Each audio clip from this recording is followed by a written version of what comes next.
Okay. So I tried to send you as much information as possible so you would have time to look over it if you wanted to.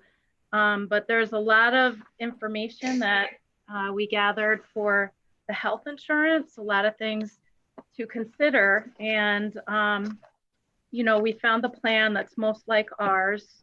I think it seems like a no-brainer to change it. The only obstacle I can see is the contracts, and Tom, you know these better than I do, but they say that you have to have the same or better coverage, which I think it is. I mean, there could be that argument where if you look on the benefit comparison, there are a couple of benefits that were a little bit different, but for the most part, I think a big part too is that if they go to Fox or Bassett, there is no cover, no copay or deductible, and most people use Fox and Bassett.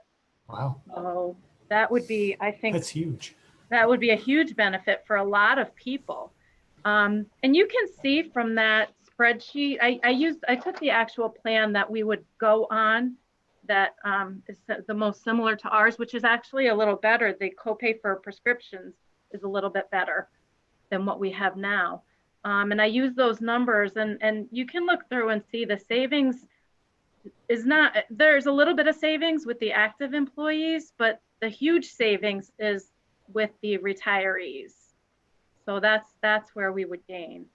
And again, the only thing that concerned me is I know we have so many people that go to the chiropractor, you know, and that's a blanket. What happened? What's the chiropractic benefit?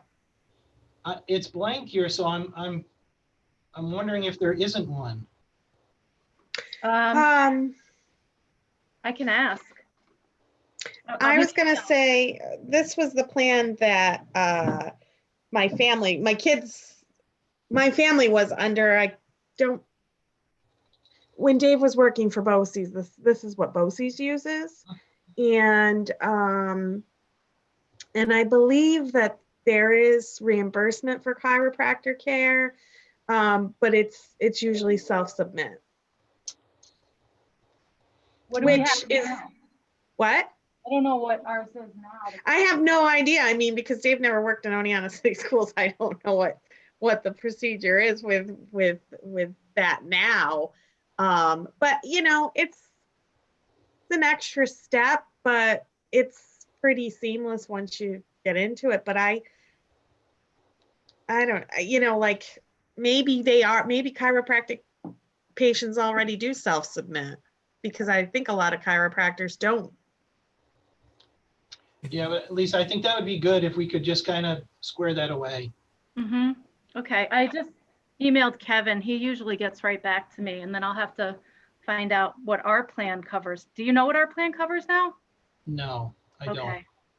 All right, so I can ask that too. I can also say that we had to use it outside of the network because we were on vacation when one of the kids got sick, and it's very much like any of, you know, it wasn't like there was a, you know, just because Bassett and Fox are free doesn't mean it's going up someplace else. Yeah. I guess is my point.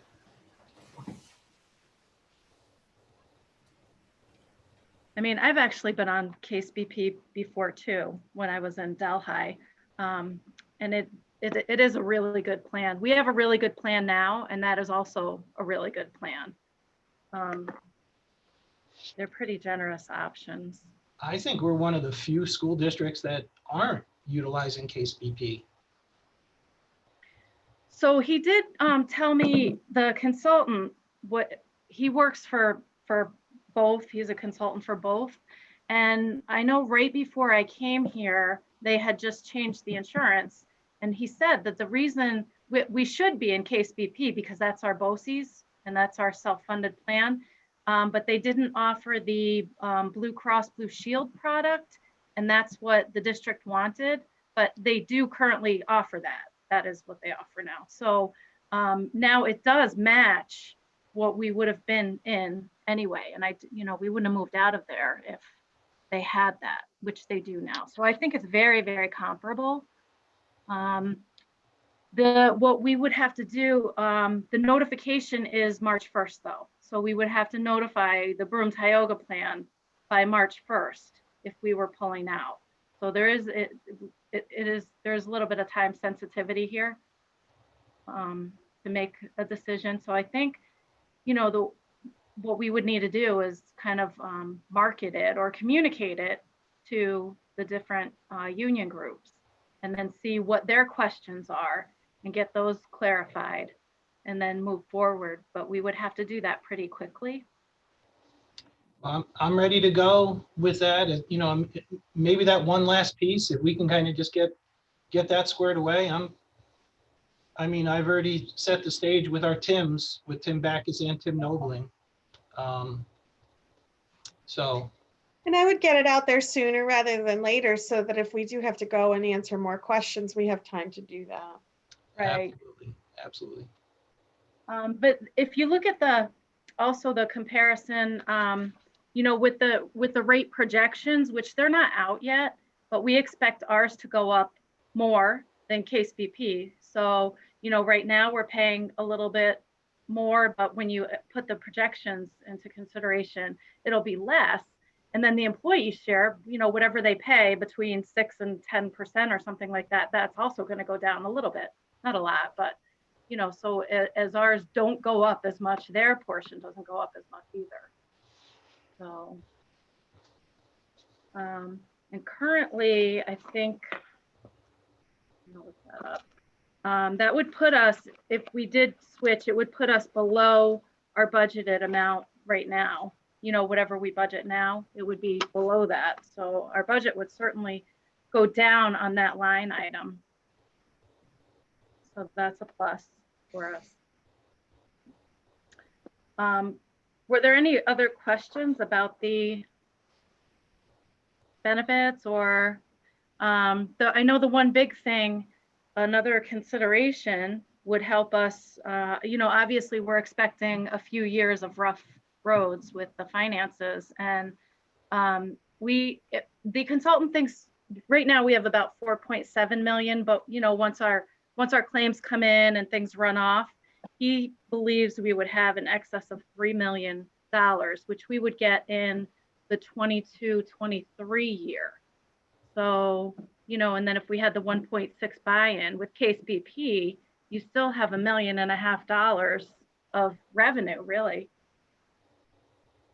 in 22-23, which I'm sure we're going to need it then too. So that's just kind of like a savings account for us. And there's no guarantee, obviously, if we had a huge claim or something, but we don't expect that to happen. So that certainly would help us in 22-23 as well. I like it. I was kind of hoping it would be for next fiscal so we could help pay for raises. Yeah. Well, some of our savings would help pay for the raises. Obviously we're going to have other things that go up, like the TRS and things like that. But, that would give us something at least for the following year. Yeah, no, it's very good news. It's just, Yeah. I was looking for awesome news. Yeah.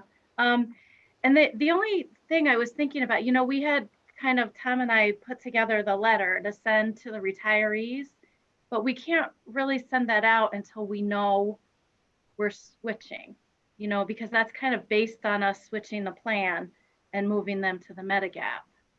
Yep. So I think we'd have to put that on hold until we, pulled the plug and made a decision that that's what we were going to do. And I think it's an easy decision to make as soon as we, get the go-ahead really from the unions or answer all the questions that they have. I'm sure Kevin from KSBP would be happy to come and, answer questions or, do a Zoom to answer any questions, because people might have specific things, that they have covered that they want to know about. Mm-hmm. So I know this is going to sound like a ridiculous question, but how do we determine what that buyout amount would be? There's got to be some formula, I would imagine. It's different. I mean, you saw the contracts, right, that Doug pulled. It's different in all the schools. I think it's just, we need to consider, and I tried to put it, where did I put it? We would pay about 8,274, for each retiree. So, and I think you have to make it appealing. So, I mean, I don't think I would do less than $10,000, which you're gonna more than get that back, after a couple of years. I So, agree. I agree. But I really don't have an idea of an amount, but I think I wouldn't do less than 10,000 because we want it to be appealing. Sure. The other decision that we would have to make is since they're required to have that Medicare Part B, do we cover that? And even with that, we're still saving money. Okay. And I know that was one of the points that you brought up, Bill, in Yeah. your correspondence. So those are the things we'd have to decide.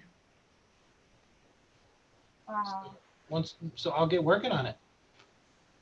Okay, I'm just emailing both health insurances to find out about the chiropractic benefit, Okay. and Do then we, I'll let do we you know. need to bounce this off any retiree group? The only thing that I was reading is that, sometimes embedded in teachers' contracts are words like forever and always. Now, I don't see any of those in our contract.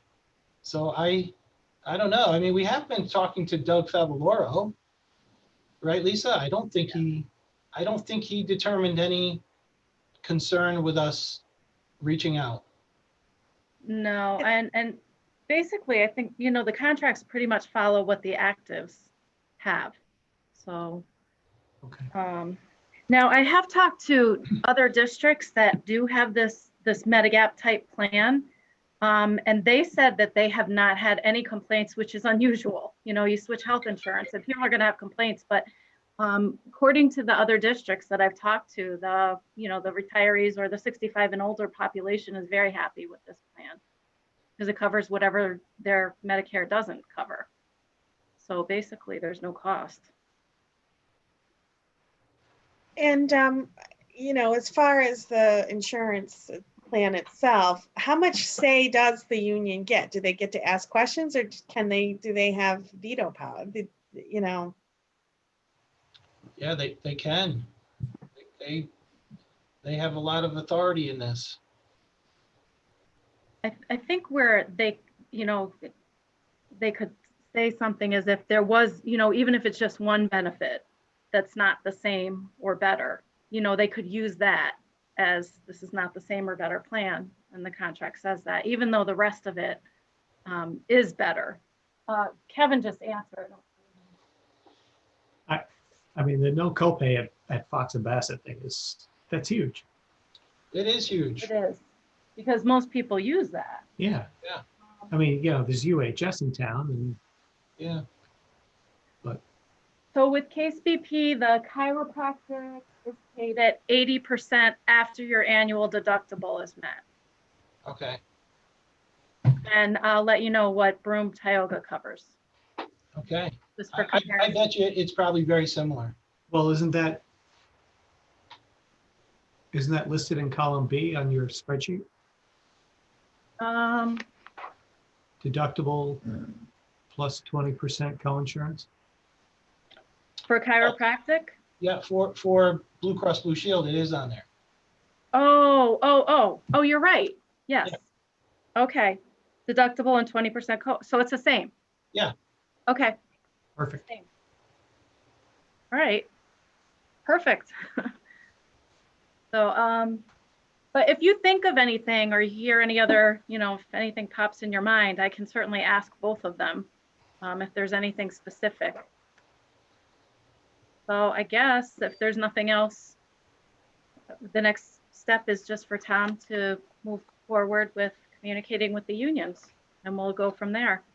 And I think even if we know something before the next meeting, are you okay if we, start moving forward with things? Yeah. Okay. Good. I think we would probably need to take the buyout option or offering to the board. Would we need to do that? Or I not? would imagine, yeah, I would certainly think so. Yeah, it's a non-budgeted item, don't we? We would Yep. have to vote on it, right? And it would be effective July 1st, so it would be in next year's budget. Yeah. So, Oh, but we would need to know, we would want to notify them before that yeah. so they could plan ahead. All right, so I guess we'll just move on to the next item then. That was quick and easy. That's great. So on the financial memorandum, just to go quickly through, there's not a lot on there. The single audit of federal awards is it's really just an excerpt from the current audit, and it's required to file with the Federal Clearinghouse saying that the federal funds that we have received, which are like Title I, Section 611 and 19 special ed grants, the federal lunch and breakfast reimbursement, those kind of things. So it's really just a one-page document that they audited those programs, and it gets filed with the federal government. So it's part of the audit that you've already seen. The response to the extra classroom activity audit was rejected because we didn't have dates on there, which is it's a little bit difficult at this point because we're not meeting with them. But you'll see that it's the same letter, and I did put dates in there. I did send an email out to all of the advisors or potential advisors, just reminding them, to turn cash in quickly, which they're not collecting cash now, and to make sure that they're using the profit and loss statement. So they were sent out again, which they get them every year. Some of them are good about it and some are not. So we just have to get better about making sure that we're collecting them for all the clubs. And I did meet with John Shamard a couple times, and so I think we're all set on that, but this will satisfy them if we just have those dates on there. So that's all that is. Couple donations, and there's one family that donates, which is really nice every year to Valley View for, food or whatever needs that Valley View families might have. So, and I know it's anonymous. They don't have kids in that school anymore. They used to, but so that's really nice that he keeps That's nice. giving, And the budget development calendar is in there. Just to give you a quick overview of where we are. We're using, the administrative team is using a Google, a shared drive. So all the forms have been updated in there. We've added another form in case somebody wants a program change. All the salaries have been updated, and they're off to Tom.